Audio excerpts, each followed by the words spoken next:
ભાજપના મંત્રી હાજર હતા, સાંસદ હાજર હતા, દિગ્ગજ નેતાઓ હાજર હતા અને એકાએક ધારાસભ્ય દર્શના દેશમુખ ઊભા થાય છે, ગુસ્સો વ્યક્ત કરે છે અને ત્યાંથી ચાલ્યા ગયા બાદ ધરણા કરે છે અને રાજીનામાની ચીમકી આપે છે। શું છે મામલો તેને લઈને વાત કરવી છે।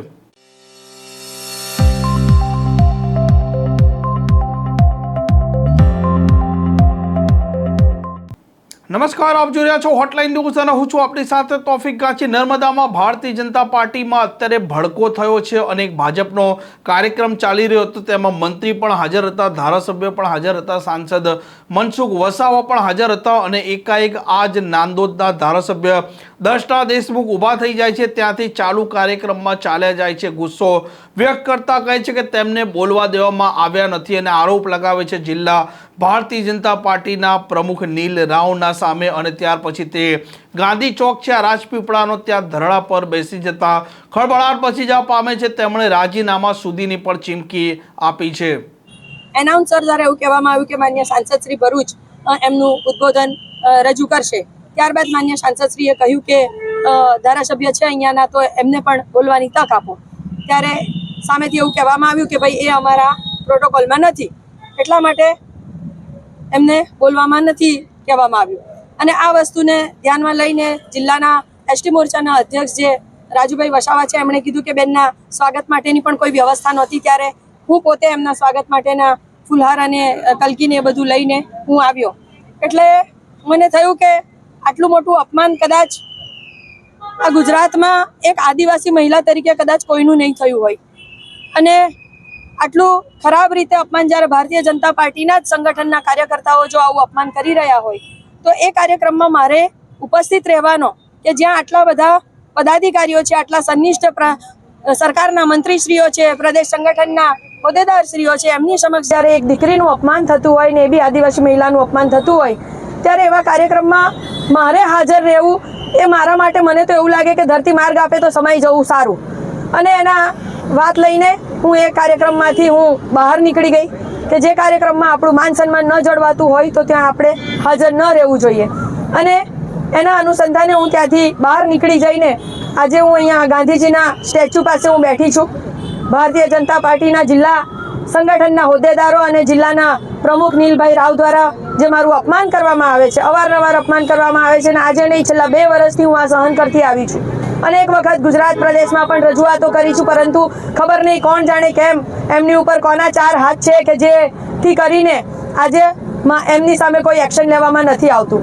અવારનવાર અનેક કાર્યક્રમોમાં અપમાન કરવામાં આવે છે। પાર્ટીના કોઈ કાર્યક્રમો હોય તો અડધા કલાક પહેલા સૂચના આપવામાં આવે છે, અને એ સૂચનામાં જેથી કરીને ધારાસભ્ય હાજર ન રહે તો એવું પણ કહી શકાય કે ભાઈ ધારાસભ્યને તો સૂચના આપી હતી, હાજર ન રહ્યા, પરંતુ હકીકત શું છે, દેશમાં શું પ્રોબ્લેમ છે એ પ્રદેશના લોકોને જાણ નથી। અને જ્યારે આ ભાઈ અહીંયાથી ખોટી વાતો બધી પોતપોતાની રીતે મન ચડાવીને અહીંના લોકો દ્વારા, પાર્ટીના કાર્યકર્તાઓ દ્વારા ખોટી વાત મારા વિશે જ્યારે પ્રદેશમાં પણ કહેવામાં આવે છે, અને અવારનવાર મને અપમાનિત કરવાનું, મને નીચા કરવાનું કામ જે કરી રહ્યા છે, એના લઈને આજે હું આ ગાંધીજીના સ્ટેચ્યુ સામે બેસી ગઈ છું। કારણ કે એકવાર અપમાન થાય તો સહન થાય, પરંતુ અવારનવાર અપમાન થાય તો શું હું ધારાસભ્ય બનવું એક આદિવાસી મહિલા તરીકે શું મારો ગુનો છે? શું એક મહિલા છું અને આદિવાસી છું એ મારો ગુનો છે? એક દીકરી છું એ મારો ગુનો છે? અને આદિવાસી મહિલા તરીકે શું મારું અપમાન કરવું એ શું એમને અધિકાર આપેલો છે કોઈએ કે ભાઈ આદિવાસી મહિલા છે અને એને આપણે દરેક જગ્યા પર અપમાનિત કરવી જોઈએ? તો આને લઈને આજે હું અહીંયા બહાર બેસી ગઈ છું ગાંધીજીના સ્ટેચ્યુ સામે, કે જે મારું અપમાન થયું છે એ અપમાન સામે જિલ્લા સંગઠનની સામે કંઈક તો કાર્યવાહી થવી જોઈએ।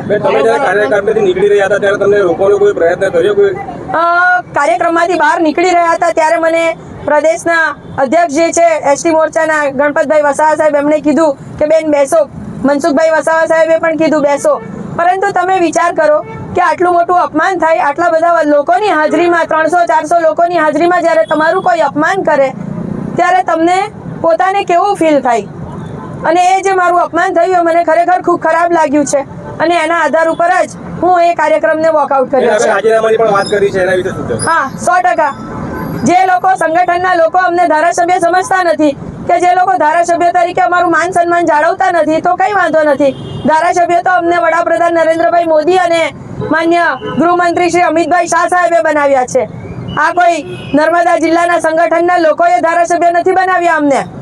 અને એમણે જે રીતના અમારા માટે આ રીતના વિરોધ કરીને અમારા માટે હંમેશા અપમાનિત કરવાના જે કામ કરી રહ્યા છે એના આધાર ઉપર રાજીનામું આપવામાં પણ હું પાછી પડીશ નહીં. જ્યાં સુધી આ જિલ્લામાં અત્યારે પ્રભારી મંત્રી શ્રી પણ છે અને એસટી મોરચાના અધ્યક્ષ બી છે. એ લોકો નિર્ણય કરે, એ લોકોની હાજરીમાં આખી ઘટના બની છે ને. કોઈ સર્વે લોકો સાક્ષી તો છે જ, એવું તો છે નહીં કે કોઈ બંધ બારણે કોઈ એક રૂમમાં આ ઘટના ઘટી હોય. સર્વે લોકોની હાજરીમાં ઘટના ઘટી છે તો સર્વે લોકો એ જુએ, જાણે, સમજે અને જે પ્રમાણે એમના હાજરીમાં ઘટના ઘટી છે તો એ પ્રમાણે નિર્ણય કરે. હા, પ્રદેશ કક્ષાએ પણ અનેક વખત રજૂઆત કરવામાં આવી છે. અંદર જે ભાજપમાં ડખ્ખા ચાલી રહ્યા છે, આંતરિક વિવાદ ચાલી રહ્યા છે, જેને લઈને જિલ્લા પંચાયત, તાલુકા પંચાયતમાં ભાજપનો મોટો ફટકો પડ્યો હોય તેમ કહી શકાય. હા, 100%. અને એનું કારણ જ આ જિલ્લા પ્રમુખ છે.